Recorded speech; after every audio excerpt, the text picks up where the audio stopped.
Hello everyone, this is Shankho Shubro Rai Kormokar and welcome to my channel that is Reverberation Guidelines. So today we are going to discuss about electric field intensity and the implementation of electric line of forces. So here we go. So now electric field is nothing but an induced region created by a charged particle. So basically electric field is the induced region created by a charged particle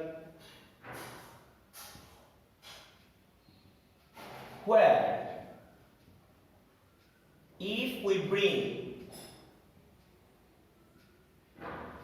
another charged one,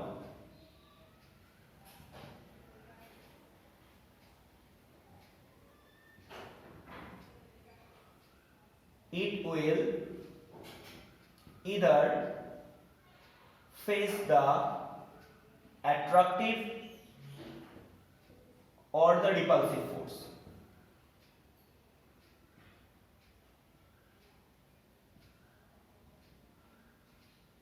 So electric field is going to be generated due to a charged particle.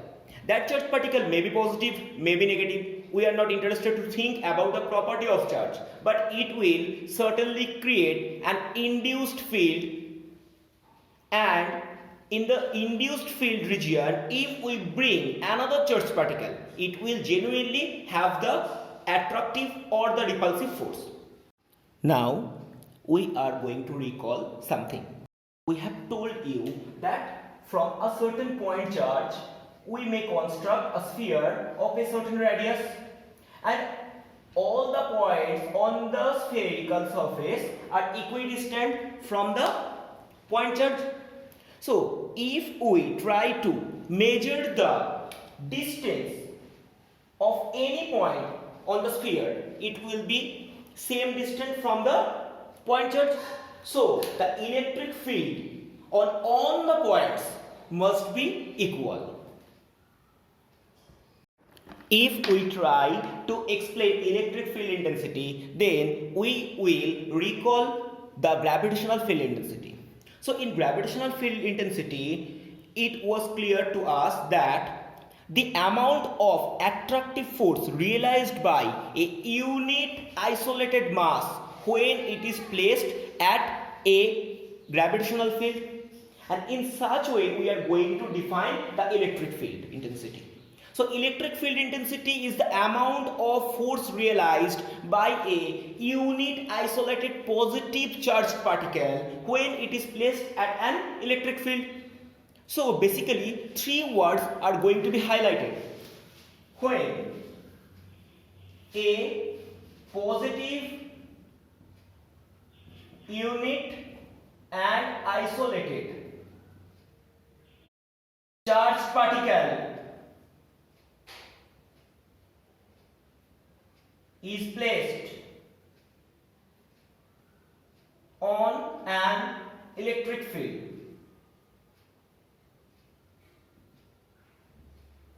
the amount of force that may be attractive or may be repulsive realized by the charged particle by the unit positive isolated charged particle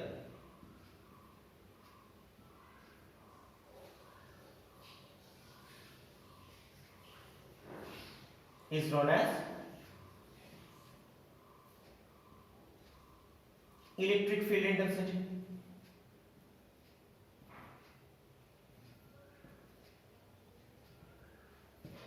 Clear?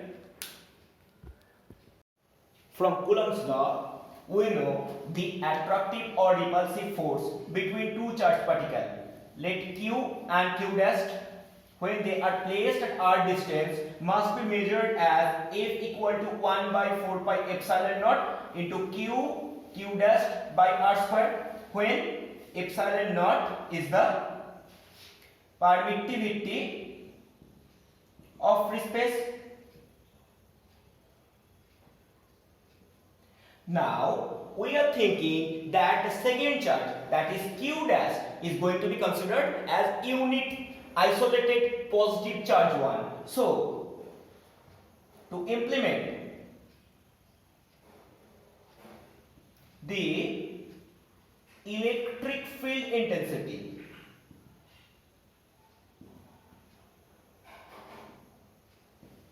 we know the amount of force realized by the unit positive isolated charge. So q dash is going to be imagined as 1 unit charge, that is unit isolated and positive. So the total equation is going to be reformed as F equal to 1 by 4 pi epsilon naught into q into 1 by r square, and we are going to implement the total amount of force as E, as because the second charge is going to be defined by 1. So this is nothing but the electric field intensity, that is q by r square. Clear? Now we are going to implement the relationship between the force and electric field. So from Coulomb's law, we know the force between two charged particles can be defined as 1 by 4 pi epsilon naught q dash by r square. Now we are dividing both factors by q dash, then we will get 1 by 4 pi epsilon naught into q by r square. So this is going to be written as F by q dash, but this total part can be written as electric field intensity. So this is electric field intensity.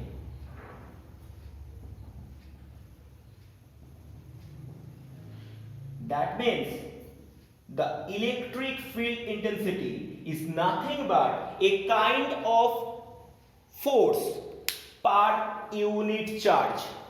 So electric field is the amount of force realized by a charged particle on its per unit charge due to the presence of another charged particle at a certain distance. We are now trying to define the unit and dimension of electric field intensity. So electric field intensity is going to be defined as E equal to F by q dash. We know that is nothing but force per charge. So if we consider on CGS unit, then we can write that electric field intensity has the unit of dyne per ESU, that can be also written as dyne per stat coulomb. And if we consider the SI unit, then the field intensity will have the unit of Newton per coulomb. And if we want to find out the dimension of electric field intensity, then this will be again easy. E equal to force per charge. So to find the dimension, we need to place the dimension of force, that is nothing but ml t to the power minus 2, and charge is nothing but it. So ultimately it is going to ml t to the power minus 3 I to the power minus 1, and this is the dimension of electric field intensity. Electric field are genuinely a vector quantity, because we know electric field is going to be written as force per charge, and as force is a vector quantity, so electric field intensity is also a vector quantity. Now we will solve some numerical problem regarding the electric field intensity. So the first one, what will be the electric field intensity ratio between 2 points placed from a point charge at a distance of r and 4r. So let us imagine that a point charge Q has been placed here, and we are considering 2 points, one A and another B, where A is a distance of R and B is at a distance of 4R. So we need to find out the ratio between electric field intensity between A and B. Now, to find the electric field intensity at A, the electric field intensity at A must be written as E of A, that will be 1 by 4 pi epsilon naught into Q by R square, and at B it will be EB, that must be written as 1 by 4 pi epsilon naught into Q by 4R of whole square, because the B point is at a 4R distance. So EA by EB, that can be easily written by 1 by 4 pi epsilon naught into Q by R square by 1 by 4 pi epsilon naught into Q by 16R square. So simplifying the total factor, we can get 16:1. So it is very evident that if the distances is going to be increased, then the field intensity will be reduced. So the nearer point of the charged particle will face the higher electric field intensity, and the distance when it is going to be increased, the electric field intensity will be reduced. In the second numerical example, we have considered 2 point charges. That is, one is going to be written as Q and another is going to be written as 9Q. And the intermediate distance between them is R. Now find out the point where the electric field intensity is 0. So two charged particles, each having the values of Q and 9Q, are placed at a distance of R. We need to find out where the electric field intensity will be 0. So logically, both the charges are same type of charge. We can easily state up this, because if Q is positive, then 9Q will be also positive, and if Q is negative, then 9Q will be also negative. So if we need to find out the point where the electric field intensity, we need to place a point charge on that particular point, and we will try to define it in such a way that it is not going to have any type of force, or be specified the resultant force on that unit isolated charged particle will be 0. So let us imagine that we are placing a point charge at x distance from Q point. So let us imagine at x distance from Q charge,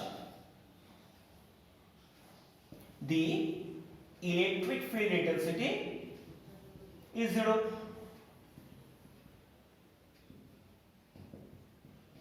That is nothing but EQ equal to 1 by 4 pi epsilon naught into Q by x square.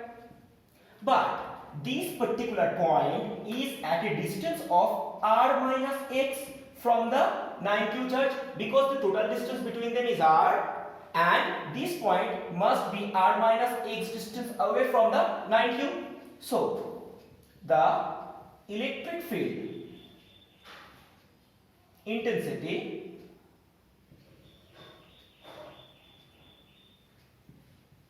generated on it by 9Q charge will be E of 9Q, and that is going to be written as 1 by 4 pi epsilon naught 9Q by R minus x square. And we told you earlier, the electric field is a vector quantity, so their addition and subtraction must follow the vector algebraic rule. So basically, if both the charges are going to be concentrated as positive one, then it will repel it and it will again repel it. So both the repulsive force must be 0. That is, the force due to this one and due to this one must be equal. So we can easily write that E of Q must be E of 9Q. So 1 by 4 pi epsilon naught into Q by x squared must be equal with 1 by 4 pi epsilon naught into 9Q by r minus x squared.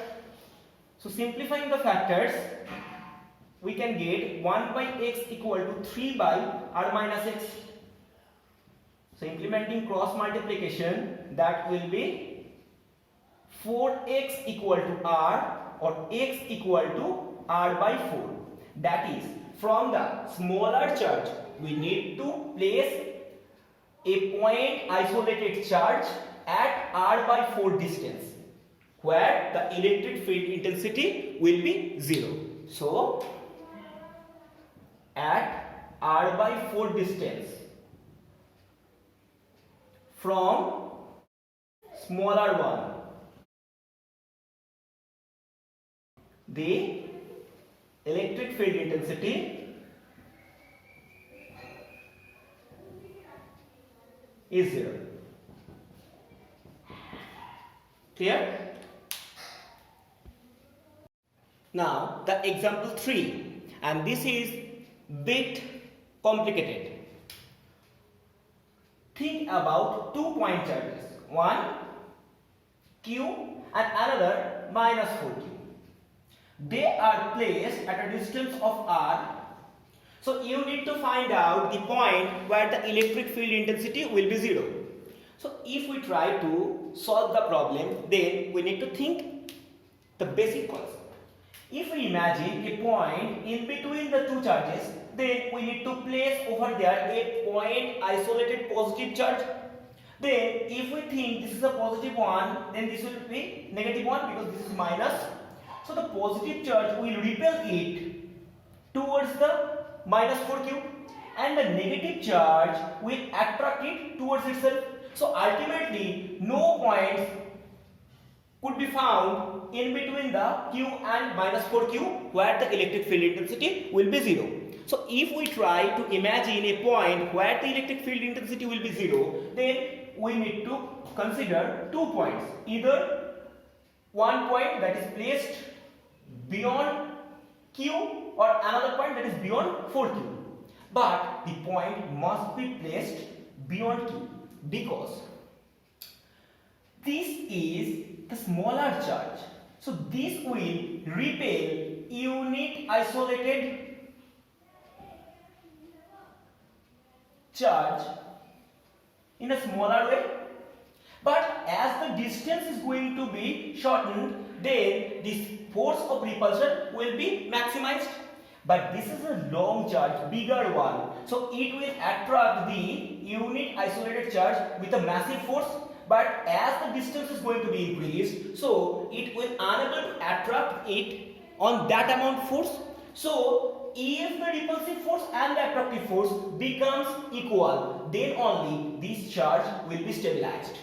So we are thinking at A point and B point, 2 point charges have been placed where A is conducting the charge of Q and B is conducting the charge of minus 4Q. So at A, Q charge is placed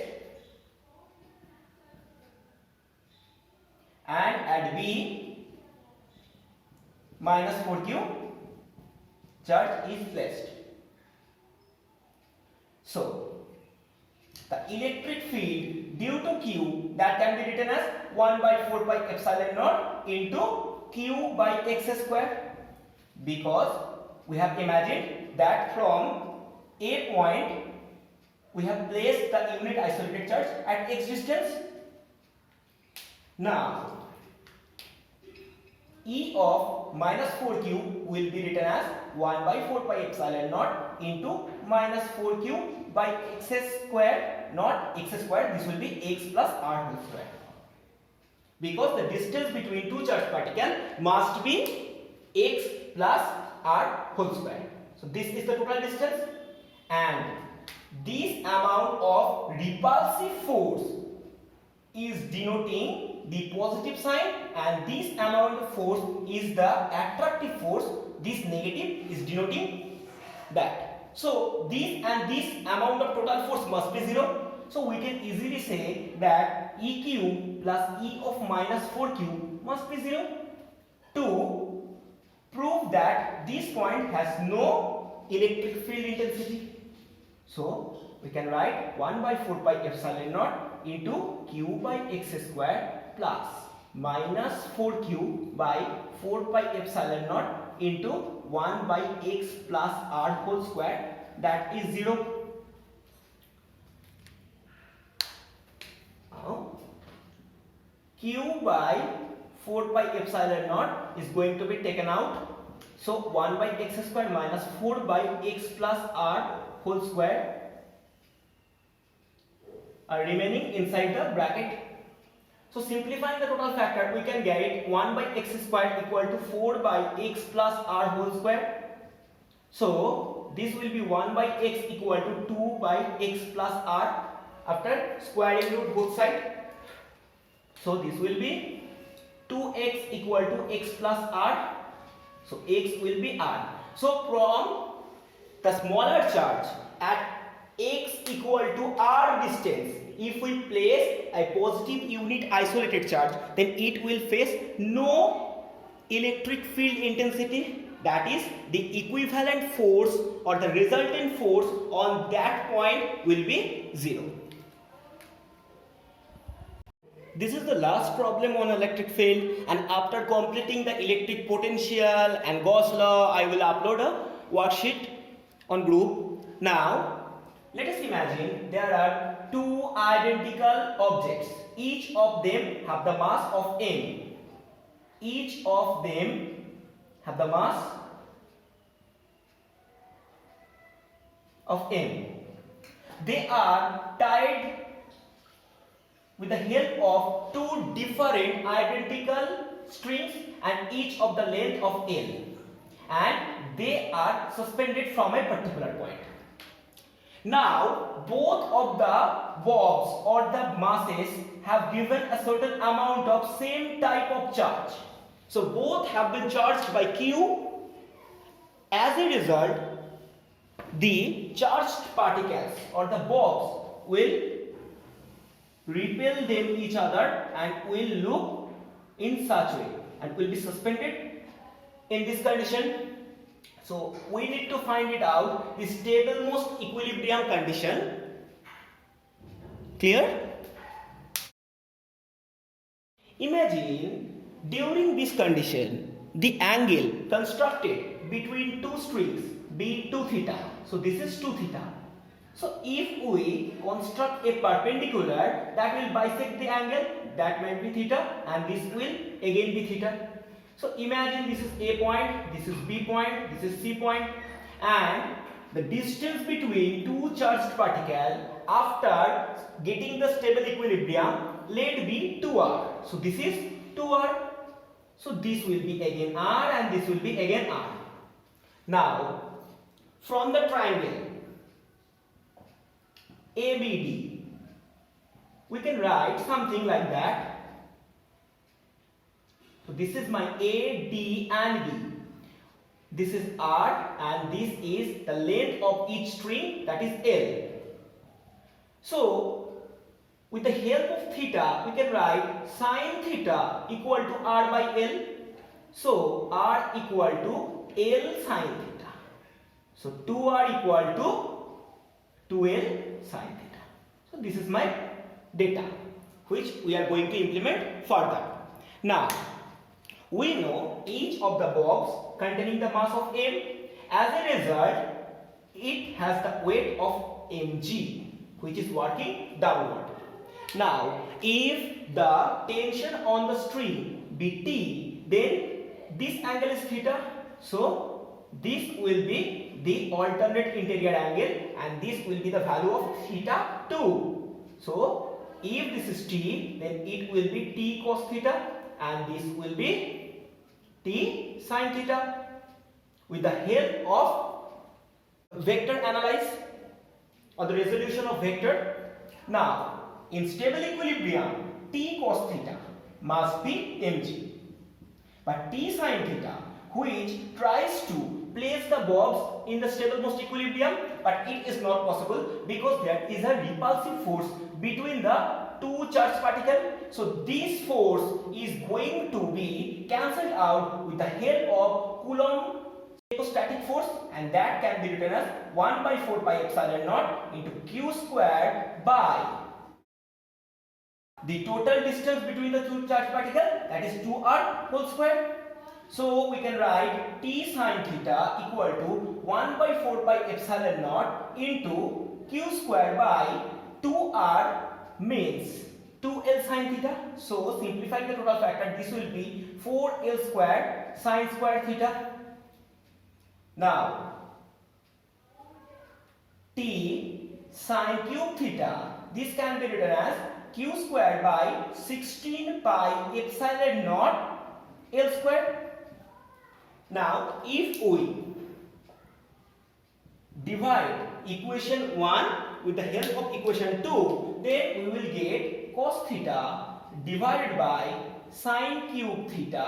This will be mg by q square divided by 16 pi epsilon naught l square. So simplifying the total factor, we will get 16 pi epsilon naught l square mg by q square, and this is the equation for the stable equilibrium of the bobs when they are suspended from a particular point containing the masses of bobs of m and have been charged by the same type of charge, and the amount of charge are q.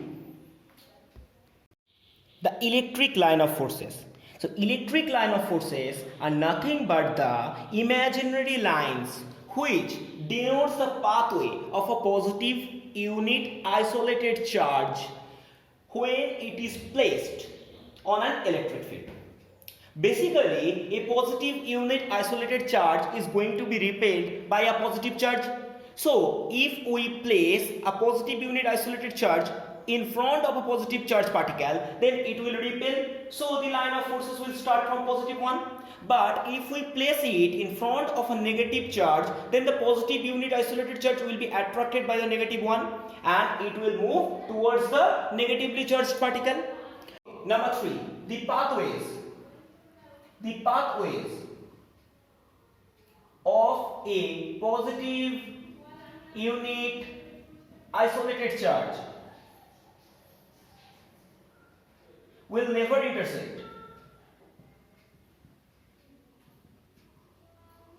because on an electric field, if two charged particles are going to be intersected, then on that point of intersection, a point charge may pass through in two different points. So that defines two different direction of electric field intensity on a particular electric field, and that is impossible. So the line of forces are not going to be intersected.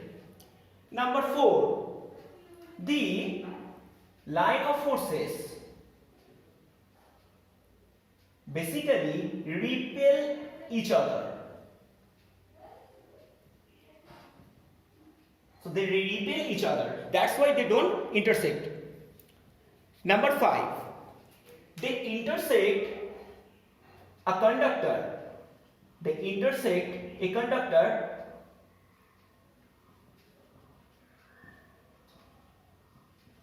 perpendicularly. Number 6, the line of forces are the smooth curves. So they are smooth curves. And number 7, and the last one, they cannot construct a closed loop.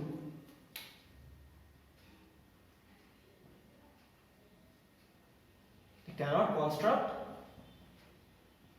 a closed loop.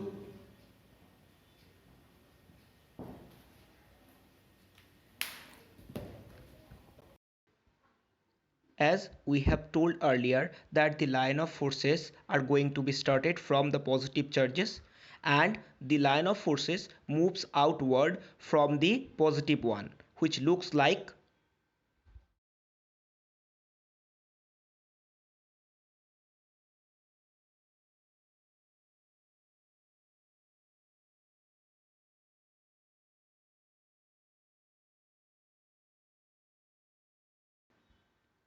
We have also told that the line of forces ends at the negative charge.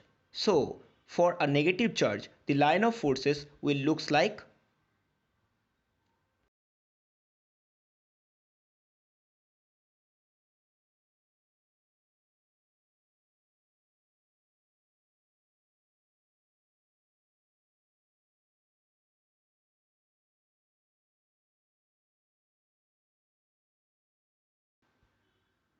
the line of forces between two positive charge particle will look like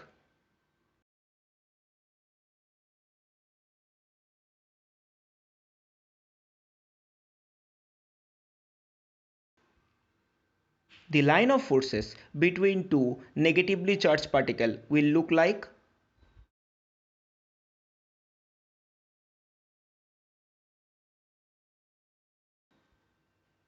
the line of forces between a positive and a negative charged particle will look like.